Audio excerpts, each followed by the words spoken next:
সর্বশেষ যে লোকটা জান্নাতে যাবে তাকে আল্লাহ তাআলা জাহান্নামের আগুনে পোড়াতে পোড়াতে ছাই বানিয়ে ফেলবে। আল্লাহ বলবেন, জিব্রাইল যাও একটু দেখো, একটা মাত্র সেজদা দিয়েছে আমাকে, এরকম কাউরে পাওয়া যায় কিনা। বাটি চালান দিয়ে দেখো পাওয়া যায় কিনা।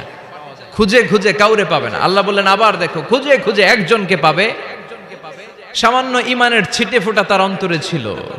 আল্লাহ বলবেন যেহেতু ছিটে ফোঁটা আছে, অনেক মায়ের খাইছে, ওকে বের করে জাহান্নাম থেকে বের করে একটা নির্ধারিত দূরত্বে রেখে দাও। রেখে দেয়া হবে, কিন্তু জাহান্নামের আগুনের লেলিহান শিখাতে তার গা ঝলসে যাবে। সে আল্লাহর ডেকে বলবে, মাবুদ তোমার কাছে আমি কিছু চাই না,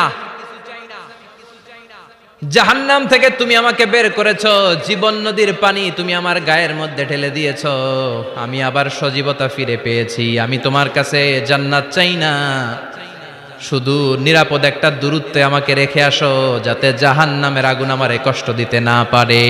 আল্লাহ আমি কিন্তু তোমার কাছে জান্নাত চাই না। কি চাই না? জান্নাত চাই না, কিন্তু জাহান্নামের আগুন আমারে কষ্ট দিচ্ছে, এতটা দূরত্বে রাখো যাতে জাহান্নামের আগুন আমার গায়ে না লাগে। আল্লাহ বললেন ওকে রাখবো, কিন্তু আমার সাথে একটা কন্ট্রাক্টে যেতে হবে, যে এটা তোমাকে দিলে তুমি আর নতুন করে কিছু চাবা না। সে বলবে আমি রাজি, কন্ট্রাক্ট হয়ে যাবে। আল্লাহ জিব্রাইলরে বলবেন যাও এমন দূরত্বে রাখো যাতে জাহান্নামের আগুন ওরে কষ্ট না দেয়।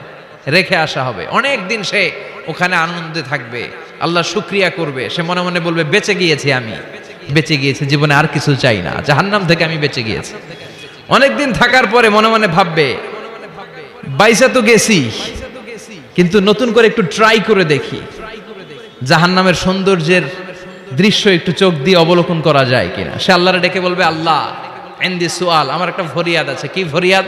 আল্লাহ আগেই বলে রাখি আমি কিন্তু জান্নাতে যেতে চাই না। আল্লাহ বলবেন কি চাও? সে বলবে আল্লাহ তোমার জান্নাতটা তুমি কত সুন্দর করে বানিয়েছো, আমি একটা নজর শুধু দেখতে চাই। জান্নাতের দরজার সামনে নিয়ে যদি আমারে বসিয়ে রাখো, দ্যাটস ইনাফ, আর কিছু চাই না, শুধু জান্নাতের দরজার সামনে। আল্লাহ বললেন তুই না ওয়াদা করেছিস, তুই না চুক্তি করেছিস। সে বলবে আল্লাহ আমারে হতভাগা বানাইয়া তোমার কি লাভ? সুবহানাল্লাহ পড়েন। আমারে তুমি হতভাগা বানিও না। আল্লাহ বলে ঠিক আছে, আবার সিগনেচার কর যে জান্নাতের দরজার সামনে বসিয়ে দিলে আর কিছু চাবি না। সে সিগনেচার করে বলে আমি চাবো না। আল্লাহ বললেন জিব্রাইল বেচারারে ধরে জান্নাতের গেটের সামনে বসায় দে। এবার জান্নাতের গেটের সামনে বসে বসে জান্নাতের সৌন্দর্য দেখা শুরু করবে। সুবহানাল্লাহ। এমন সৌন্দর্য যেটা চোখ দিয়ে কেউ দেখে নাই, কান দিয়ে শোনে নাই। ওই সৌন্দর্য চোখে দেখে, কান দিয়ে আওয়াজ শুনে, মাগার ভোগ করতে পারে না। অন্তরে জ্বালা আছে না নাই? এয়ার কন্ডিশনের রুমে ঢুকতে না পারলেও, এয়ার কন্ডিশনের রুমের দরজার বাইরে দাঁড়ালো, এয়ার কন্ডিশনের রুমের একটা ঠান্ডা বাতাস গায়ে লাগে না? কথা বলেন তো। ও যখন জান্নাতের দরজার সামনে দাঁড়াবে, ওর গায়েও এরকম জান্নাতের ঠান্ডা বাতাসের হিমেল ছোঁয়া গাটাকে শীতল করে দিবে। ওই শীতল হয়ে যাওয়ার পরে আর তো সহ্য হবে না, আবার আল্লাহরে ডাকবে। মনে মনে ভাববে আর একটু ট্রাই করি না, দোষ কি, আস্তে আস্তে অনেক দূর তো আগাইছি। সুবহানাল্লাহ কইবেন না? এবার আল্লাহরে বলবে আল্লাহ ইনদি সুআল, আল্লাহ তুমি যদি কোনো বিষয়ে নতুন করে ডিসিশন নাও, তোমারে জিজ্ঞেস করার মতো কি কেউ আছে? আল্লাহ বলে না, আমি তো সব রাজার বড় রাজা, মহারাজা, আমার উপরে তো কারো কথা চলে না। ওই হতভাগা লোকটা বলবে আল্লাহ এত সুন্দর জান্নাত তুমি বানালা, চোখ দিয়ে সৌন্দর্য দেখি, কান দিয়ে আওয়াজগুলো শুনি, হুর আর গেলমান হেঁটে বেড়ায়, এত সুন্দর জান্নাত চোখ দিয়ে দেখি, ঢুকতে পারি না, আমারে কষ্ট দিয়ে তোমার কি লাভ? ও আল্লাহ আমারে তুমি মাফ করে দাও, জান্নাতের চিপার মধ্যে এক কর্নারে তুমি একটু আমারে জায়গা করে দাও। আল্লাহ বলবেন ওয়াই হাক ইয়াবনা আদম, তোর ধ্বংস হোক হে আদম জাত, মা আগদারাকা, তোর চেয়ে বড় গাদ্দার আমি আমার সৃষ্টিকুলে কাউরে দেখি নাই, কারণ তুই আমার সাথে চুক্তি করিস আর চুক্তি ভঙ্গ করিস। আল্লাহর রহমতের দরিয়ায় তখন জোশ খেলে যাবে, ওর আকুতি মিনতি চাহনি আল্লাহর রহমতের দরিয়ার মধ্যে জোশ লাগিয়ে দিবে। আল্লাহর দয়া হয়ে যাবে, মায়া হয়ে যাবে। আল্লাহ বলবেন ঠিক আছে জান্নাতে যা। লোকটা এবার এক দৌড়ে জান্নাতের ভিতরে ঢুকে যাবে। লোকটার দৌড় দেখে আবার লোকটারে আল্লাহ ডেকে বলবে একটু দাঁড়া, একটু দাঁড়া, জান্নাত তো দিছি, তো দৌড় দিলি কেন? সুবহানাল্লাহ কইবেন না? লোকটি বলবে আল্লাহ প্ল্যান তো আমি কম করি নাই, এত চেষ্টার ফলে আমি আসতে পারছি, আবার যদি তুমি বাইর করে দাও, এই জন্য এক দৌড়ে এমন চিপার মধ্যে লুকামো যাতে তুমি আমার না দেখো। আবার আল্লাহর রহমতের দরিয়ায় জোশ খেলে যাবে, আল্লাহ কাছে ডাকবে, কাছে আয়, ও গোলাম তোর কি মনে চায় আমারে বল, আজকে তুই চাইতে থাক, আমি দিতে দিতে তোর মনের সব আশা পূরণ করে দেব। লোকটা খুশি হয়ে বলবে, আল্লাহ আমারে এটা দাও, বাড়ি দাও, গাড়ি দাও, নারী দাও, এটা দাও, ওটা দাও, একের পর এক চাইতে থাকবে, আল্লাহ সব তারে দিতে থাকবে। চাইতে চাইতে লোকটার সব চাওয়া যখন শেষ, সে বলবে, আল্লাহ আর আমার চাওয়ার কিছু নাই। আল্লাহ বলেন, নো, এত তাড়াতাড়ি যে তুমি খেলা শেষ করতে পারবা না মনু, আমার সাথে তোমার এই খেলা আরো লম্বা সময় চলতে হবে, তোমার অনেক কিছু চাইতে হবে। তুই আজকে চাইতে চাইতে তোর সব চাও আমার কাছে বলবি, আর আমি দিতে দিতে তোর জীবন ধন্য করে দেব।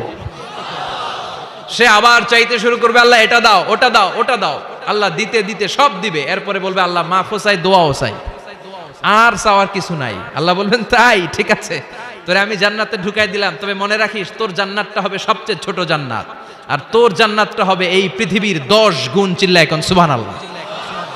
বুখারীর বর্ণনা, আখিরু মান দাখালাল জান্নাহ, যে লোকটা সর্বশেষ অনেক মাইর খাইয়া রিমান্ডে থাকার পরে জান্নাতে ঢুকবে, তার জান্নাতটা যদি পৃথিবীর 10 গুণ হয়, তাহলে আমাদের সবাইরে ফেরদাউসে ঢুকাতে আল্লাহর কোনো সমস্যা আছে? চিল্লায় বলেন, সমস্যা আছে? এজন্য আমরা আল্লাহর কাছে কোন জান্নাত চাই? কথা বলেন। রব্বুল আলামিন বলেন, ওয়াসিকাল্লাযীনা ইত্তাকাউ রাব্বাহুম ইলাল জান্নাতি যুমারা হাত্তা ইযা জাউহা ওয়া ফুতিহাত আবওয়াবুহা ওয়া ক্বালা লাহুম খাজানাতুহা সালামুন আলাইকুম তিবতুম ফাদখুলুহা খালিদিন। সুবহানাল্লাহ পড়েন। আমরা এবার জান্নাতে ঢুকবো। সব জান্নাতীদেরকে নিয়ে আল্লাহ তাআলা বলবেন, ও ফেরেশতারা, আমার জান্নাতীদেরকে তোমরা ওয়েল রিসেপশন দিয়ে, রেড কার্পেট রিসেপশন, লাল গালিচার সংবর্ধনা দিয়ে জান্নাতে নিয়ে যাও। ফেরেশতারা পেছন থেকে আল্লাহকে যারা ভয় করে জান্নাতের উপযুক্ত হয়েছে সবাইকে নিয়ে জান্নাতে ছুটবে। ওমিয়া, কোন প্রোগ্রামে যদি মন্ত্রী আসে, মেম্বার অফ দ্য পার্লামেন্ট আসে, কিংবা প্রধানমন্ত্রী আসে, ওনার শুভাগমন উপলক্ষে আমরা অনেকগুলো ওয়েলকামিং রিসেপশন গেট বানাই না? কথা বলেন। সুজানগরে বোধহয় বানায় টানায় না? আজকের মাহফিলের তো কয়েকটা গেট দেখলাম আমি, বানাই না আমরা? Welcoming reception gate.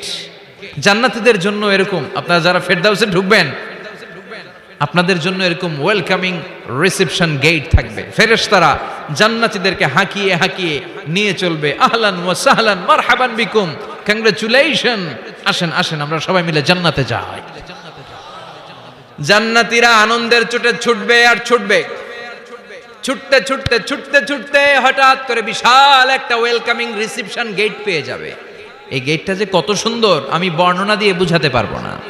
এই গেটের আশেপাশে ডানে বায়ে থাকবে অসাধারণ পরিবেশ, ফুলের বাগান, নাজ নেয়ামতে ভরপুর, রিফ্রেশমেন্ট, ফুড আইটেম, খাবার দাবারে ভরপুর, এত চমৎকার জায়গা।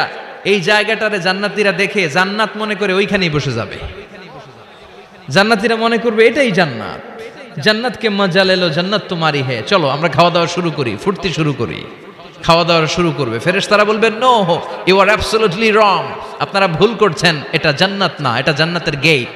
দিল্লি কা লাট্টু হে, দিল্লি বহুত দূর হে। দিল্লির লাট্টু খাইবার শখ, তো দিল্লি যাইতে হবে, তো এইখানে তো দিল্লির লাট্টু পাওয়া যায় না, ঠিক কি না? ও জান্নাতীরা, জান্নাতের মজা নিতে চাও, এটা তো জান্নাত না, জান্নাতের গেট। জান্নাতীরা আবার এই জায়গা ছেড়ে হাঁটতে শুরু করবে। হাঁটতে হাঁটতে হাঁটতে হাঁটতে দ্বিতীয় ওয়েলকামিং রিসেপশন গেটের সামনে এসে জান্নাতীরা ফেরেশতাদেরকে আর জিজ্ঞেস করে না যে এইটা না সামনে, ওরা এতটা নিশ্চিত যে এইটা তো জান্নাত না হয়ে পারেই না, কারণ এইটা আগেরটার চেয়ে অনেক বেশি সুন্দর। হিউজ স্পেস, অ্যামেজিং প্লেস, অসাধারণ জায়গা। জান্নাত মনে করে আবার খাওয়া দাওয়া শুরু। ফেরেশতারা আবার বলবে, you are absolutely wrong man, the paradise is far away, জান্নাত তো অনেক দূরে, এটা ওয়েলকামিং রিসেপশন গেট। দিল্লি কা লাট্টু হে, দিল্লি বহুত দূর হে। আসল জিনিস খাইতে চাইলে সামনে যাইতে হবে। আবার জান্নাতীরা ছুটবে, যেতে যেতে যেতে যেতে 3 নাম্বার গেটের সামনে আসবে। এবার 100% নিশ্চিত 3 নাম্বার গেটে এসে সবাই 100% কনফার্ম যে এটা জান্নাত না হয়ে পারেই না। লেটস চিয়ার, চলো এবার চিয়ার করি। কি করি? আনন্দ উৎসব করি, ফেরেশতারা বলবে না, ভুল করছেন, এটাও না, জান্নাত সামনে, সুবহানাল্লাহ পড়ে। 3 নাম্বার গেট পেরিয়ে সব জান্নাতীদেরকে নিয়ে ফেরেশতারা আসল জান্নাতের দরজায় আসবে। আসল দরজা, সুবহানাল্লাহ পড়েন। আসল দরজা দিয়ে যখন জান্নাতের ভেতরে জান্নাতীরা ঢুকবে, জান্নাত দেখে তারা অবাক, লাজবাব, থান্ডার্ড, পাজলড, সারপ্রাইজড, অ্যাস্টনিশড, অবাক করা কাণ্ড। How come, how it's possible, এত সুন্দর নেয়ামতের আলোকচ্ছটা কেমন হতে পারে? সব মানুষগুলো আনন্দের চোটে তাদের মুখ দিয়ে একটা শব্দ বের করবে, শব্দটা হলো আলহামদুলিল্লাহ।